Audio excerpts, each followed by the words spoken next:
Hello students, good morning. आज हम चर्चा करेंगे company law and secretarial practice की। इसमें जनरल प्रिंसिपल्स ऑफ मीटिंग्स के बारे में, सभाओं के सामान्य सिद्धांत। कंपनी के प्रबंध एवं संचालन में सभाओं का महत्वपूर्ण स्थान है।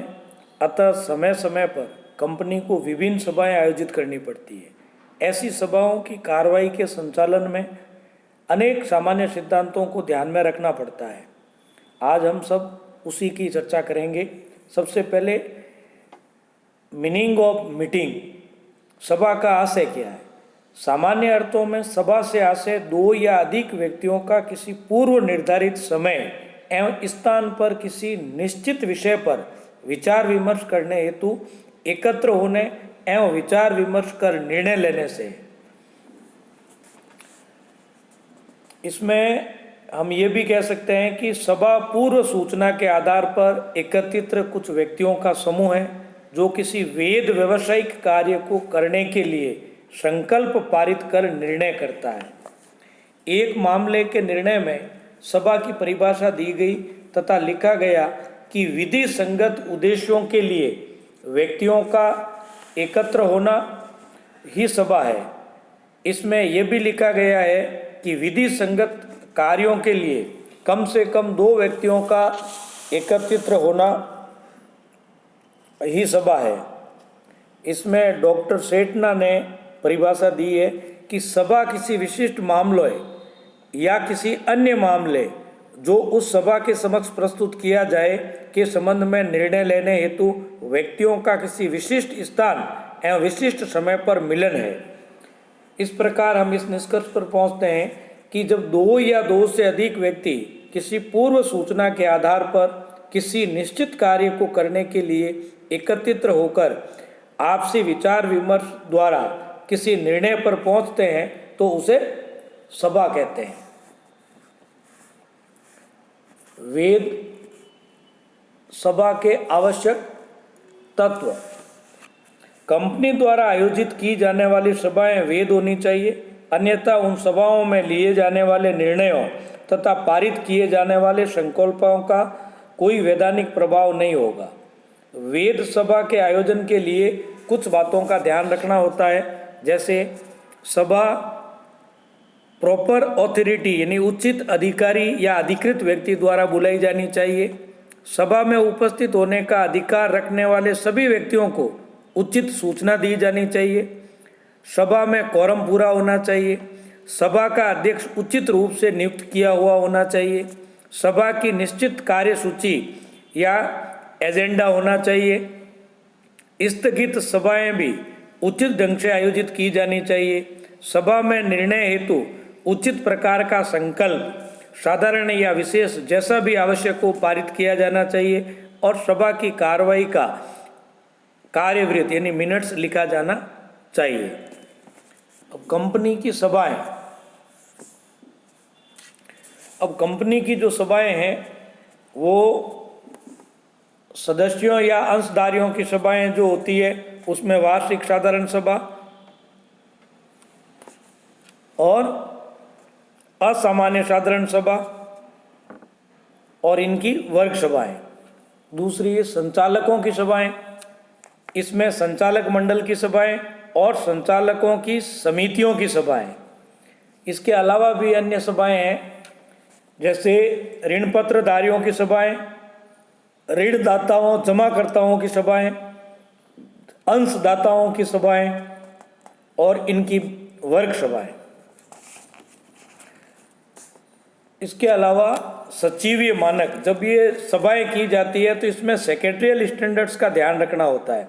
प्रत्येक कंपनी अपनी साधारण सभाओं तथा संचालक मंडल की सभाओं के संबंध में भारतीय कंपनी सचिव संस्थान ICSI द्वारा निर्धारित एवं केंद्रीय सरकार द्वारा अनुमोदित सचिवीय मानकों का पालन करेगी। धारा 118(10)। अतः प्रत्येक कंपनी से ये अपेक्षा की जाती है कि वह अपनी साधारण सभाओं एवं अन्य सभाओं के संबंध में जारी की जाने वाली सूचनाओं, सभाओं के आयोजन एवं संचालन संकल्पों के पारित करने तथा कार्यवृत्ति या सूक्ष्म के लिखने में इन सचिवीय मानकों का पालन करें। यदि सचिवीय मानकों के पालन में कोई त्रुटि की जाती है तो कंपनी पर 25,000 रुपये का अर्थदंड लगाया जा सकता है। इसके अतिरिक्त कंपनी का प्रत्येक दोषी अधिकारी भी 5,000 रुपये के अर्थदंड का भागी होगा। इसमें ये ध्यान रखना चाहिए कि भारतीय कंपनी सचिव संस्थान की काउंसिल ने सचिवीय मानकों के 2 सेट तैयार किए हैं जिन्हें भारत सरकार ने अनुमोदित कर दिया है। सचिवीय मानक प्रथम संचालक मंडल की सभाओं से संबंधित है तथा सचिवीय मानक द्वितीय साधारण सभाओं से संबंधित है। इन सभी मानकों की सभाओं से जो जब कभी भी किया जाएगा तो इनके जो स्टैंडर्ड्स है, सेक्रेटरियल स्टैंडर्ड्स फर्स्ट और सेकंड, इनकी पालना करना अनिवार्य है। अब ये सभाएं कौन बुला सकता है?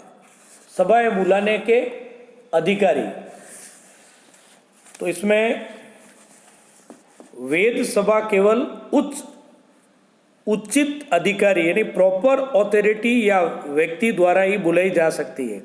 यदि कोई व्यक्ति बिना अधिकारों के सभा बुलाता है तो वह सूचना उचित एवं वैध नहीं मानी जाती है तथा सभा की कार्रवाई अवैध मानी जाती है। तो कंपनी की जो सभाएं हैं वो इन लोगों द्वारा ये 3 प्रकार से जब बुलाई जाती है तो वैध मानी जाती है। पहला, संचालक मंडल द्वारा। अधिनियम की व्यवस्थाओं के अनुसार कंपनी की सभाएं जैसे वार्षिक साधारण सभा, असामान्य साधारण सभा आदि को बुलाने का अधिकार संचालक मंडल को है। अतः संचालक मंडल इन सभाओं को बुलाने का समय, स्थान, तिथि तथा उद्देश्य तय कर सकता है। संचालक मंडल सभा बुलाने का अधिकार किसी भी संचालक या कंपनी सचिव को भी दे सकता है, किंतु कोई भी संचालक या कंपनी सचिव बिना अधिकारों के वैध सभा नहीं बुला सकता है। बिना अधिकारों के बुलाई गई सभा अवैध ही मानी जाएगी। यदि संचालक मंडल किसी संचालक या कंपनी सचिव द्वारा बुलाई गई सभा का उस सभा के होने से पूर्व पुष्टिकरण नहीं कर देता है। यहाँ ये ध्यान रखने योग्य बात है कि संचालक मंडल सभा बुलाने का निर्णय अपनी वैध सभा में ही कर सकता है। संचालक मंडल की अवैध सभा में साधारण सभा बुलाने का लिया गया निर्णय भी अवैध ही होता है तथा ऐसे बुलाई गई सभा भी अवैध ही होती है। दूसरा है सदस्यों की मांग पर संचालकों द्वारा। कई बार कंपनी के सदस्य कंपनी की सभा बुलाने की संचालक मंडल से मांग करते हैं। जब निर्धारित संख्या में सदस्यों द्वारा सभा बुलाने का मांग पत्र विधिवत रूप से कंपनी में जमा करा दिया जाता है तब संचालकों को उस मांग पत्र के प्राप्त होने की तिथि से 21 दिनों के भीतर सभा बुलाने की प्रक्रिया प्रारंभ कर देनी चाहिए। इसके अलावा ऐसी सभा कंपनी को मांग पत्र प्राप्त होने के 45 दिनों के भीतर आयोजित भी हो जानी चाहिए। यदि संचालक ऐसा करने में असफल होते हैं तो मांग करने वाले सदस्य मांग पत्र की तिथि से 3 माह के भीतर स्वयं सभा बुलाकर एवं आयोजित कर सकते हैं। तीसरा, अधिकरण। यदि संचालक कंपनी की वार्षिक साधारण सभा बुलाने में त्रुटि करते हैं तो अधिकरण उसको बुला सकता है अथवा बुलाने का निर्देश दे सकता है। कभी कभी संचालक मंडल के लिए वार्षिक साधारण सभा के अतिरिक्त सदस्यों की कोई अन्य सभा बुलाना व्यवहारिक नहीं हो पाता है, तब भी अधिकरण इन 2 दशाओं में सभा बुला सकता है, स्वविवेक या स्वयं की इच्छा से, और दूसरा किसी संचालक या सदस्य जो उस सभा में मताधिकार रखता है उसके द्वारा आवेदन करने पर। तो इस तरह से आज आपने सभा और सभा बुलाने का जो अधिकार है वो किसको है उसके बारे में जाना। आज के लिए इतना ही, धन्यवाद।